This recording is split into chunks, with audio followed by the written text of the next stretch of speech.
Morning students, Sairam. Welcome back once again. How are you all? I hope you all are well and safe at your places. Children, in the last video we have started a new chapter, that is chapter number 7, adaptation in plants. We have learned about the adaptation. What is adaptation? Very good. The change by which an organism or species become better to its environment is called adaptation. Children, we have seen that the different areas, different landforms have different type of plants. They have different structure according to their environment. So this different structure is the adaptation of plant. So they live in different areas, that's why they have different structure. They have different types of leaf, they have different structure of plant, they have different structure of stems. So this is because they have to survive in that environment. According to that environment, they have different structure. We have seen the example of water lily and cactus plant. We have seen that the leaf of water lily plant is big, thin and flat. Big, thin and flat. They can easily float on the water because water lily grow in water, where cactus plants grow in desert area, which is very dry area. Very few water, very rare water is there. So that's why that plant have sharp needle-like leaf to prevent the loss of water. Then children, we have discussed about the types of plants. In the last video we have learned about the terrestrial plant. In the last video we have learned about the terrestrial plants which grow on land. So there are different landforms. So we have learned different types of plant which grow in different landforms. So we have learned about the plant that grow in hilly areas, in plain areas,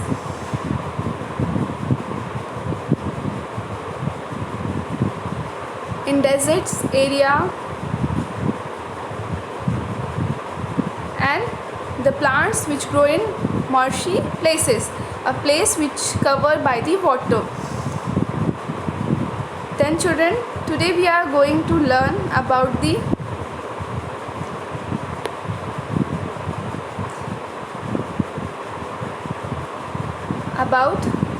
aquatic plant, the plants that grow in water. And we will learn about insectivorous plants, the plants that that are carnivorous in nature, that eat other animals to get its nutrition. Then we will learn about the non-green plants, the plants which do not have chlorophyll. They are non-green plants. So we will learn about the plants that are non-green. So first we will discuss about today about aquatic plants. The children, plants that grow in water are called aquatic plant.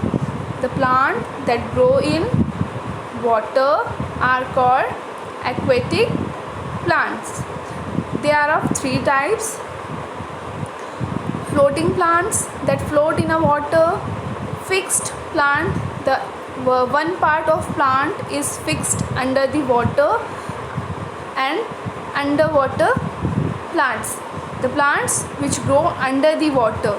So floating plants grow on the surface of water, they float, and the fixed plant, the part of plant, one part of plant like root, fixed under the water, and the other surface are above the water. And underwater plants, the plants that grow under the water, under the surface of water.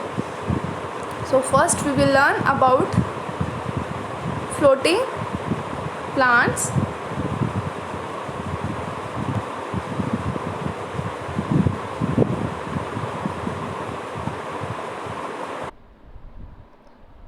Children, some plants like duckweed, here you can see the diagram of duck. weed, water, lettuce, and water hyacinth are the floating plants that float freely on the top of the water. So what are the example of floating plants? Duckweed, water lettuce, and water hyacinth are the plants of example of floating plants that float freely on top of the water. So they are called floating plants. Children, their bodies are like sponge and having empty space which is filled with air, and this makes the plants light enough to float in water. How they float? They have body very light. They have sponge like body which is filled with the air and which make them very light, and that's why they can easily float on the surface of water. Children, once again, what are the example of floating plants? The example of floating plants are duckweed, water lettuce, and water hyacinth are the example of floating plants. Children, the next aquatic plant is fixed plant. Then next aquatic plants are fixed plants. Children, plants like water lily and lotus are the example of fixed plant. They have roots that fixed the plants to the bottom of ponds and lakes. The plants like water lily and lotus have roots that fix the plants to the bottom of the ponds and lakes. So they are called fixed plant. So what are the example of fixed plant? Water lily and lotus are the example of fixed plant. Here you can see the picture of water lily and lotus. So their roots are fixed at the bottom of ponds or lakes. Children, in the previous chapter we have seen that stomata which help in the exchange of gases which present in leaves. So in fixed plants, stomata are present on the upper surface, on the upper side of leaf, because the lower surface of leaf is covered with water, is under the water, and exchange of gases will not take place in the water. That's why stomata are present at the upper side of leaf in fixed plant. Children, the stems are hollow, light, and flexible, which help the leaves to float in water easily. They bend with the flow of water and make sure the leaves are always above water, whether the level of water rise or fall in the water bodies. So the stems are hollow and light and flexible, which help the leaves to float and bend with the flow of water and make sure that the leaves are always above water.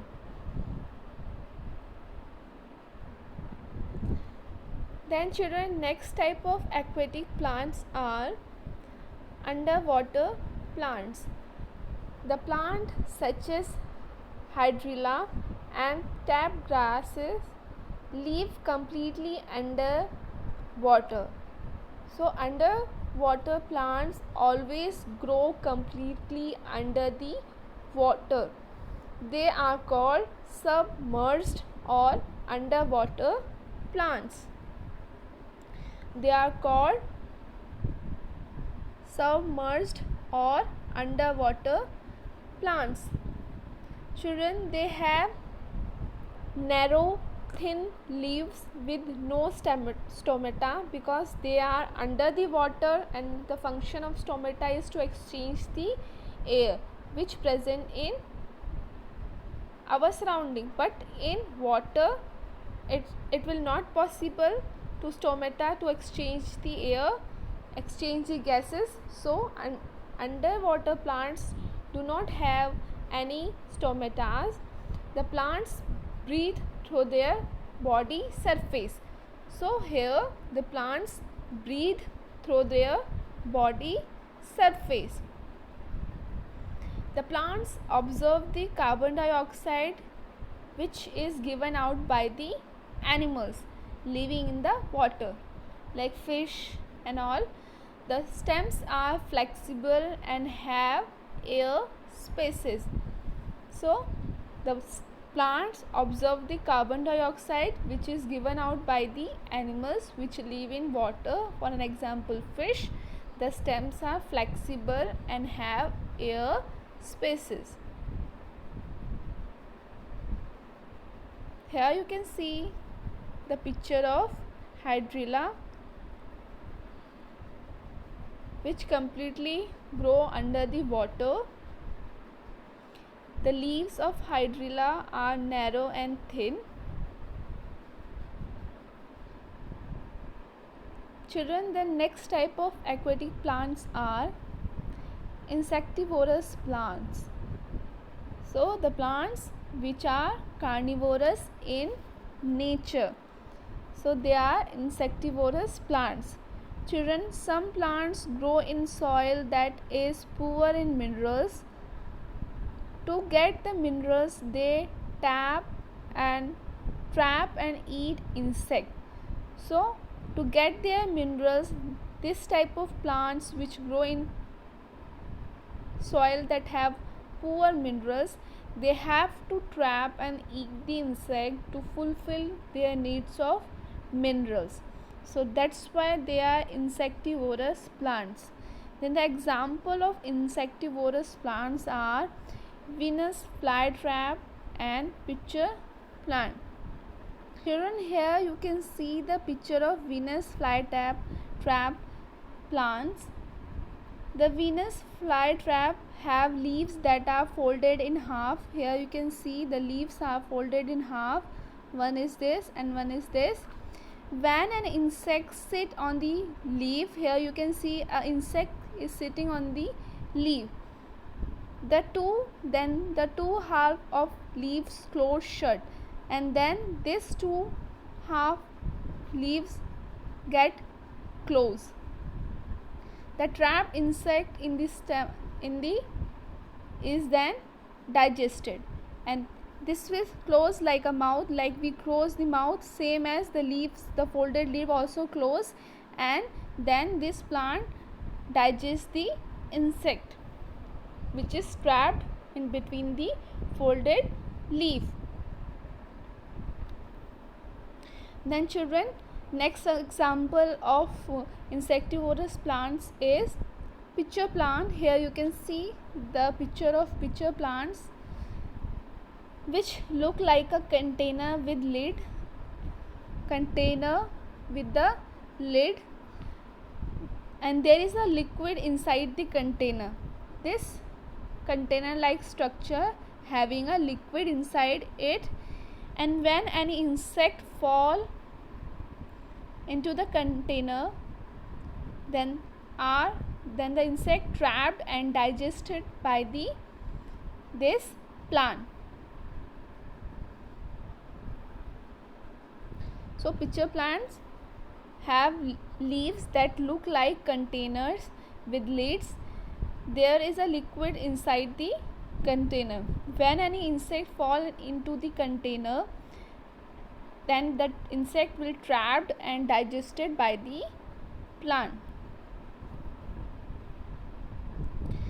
Children, next type of plants are non-green plants or fungi. The things that grow on the slice of bread is called mold. Children, you have observed that when a bread is kept for so many days, then a white like cotton like substance grow on the bread. It may be sometime white, black, green or yellow. So this type of thing is known as mold. The mold is a living thing that do not have chlorophyll and cannot make their own food. In the previous chapter we have discussed that plants which are non-green plants, they do not have chlorophyll. Without chlorophyll they cannot make their food. So mold also cannot make their own food. It get its food from the substance on which it grow. So mold is a non-green which grow on the substance to get its food. Because they are non-green plants, they do not have chlorophyll. They do not have chlorophyll, so they cannot make their own food. So molds are example of fungi. Mushroom are also example of fungi. Fungi get their food from plants and animal matter in which they grow. If they grow in the dead bodies of animals, they will get their food from that animals, or if they grow on the plants, they also they will get their food from plant matter. Children, here you can see the example of mold growing on bread. So are the things that grow on the slice of bread is called mold. Here you can see they can be black, white, green in color. So they are also living things that do not have chlorophyll. That's why they are not able to synthesize their own food. They grow on other substance and get their food from that. So mold are the example of fungi. And here you can see the picture of mushrooms. Mushrooms are also example of fungi. Fungi get their food from plants or animal matter. Here you can see mushrooms are grown on the plant and they get their food from that plant matter. So children, today we have learned about the plants that grow in water, and insectivorous plants and non-green plants or fungi. So for today your homework is you have to learn about the plants that grow in different areas, like plants that grow in water, that grow in land, and you have to learn the example names of that plant of different areas.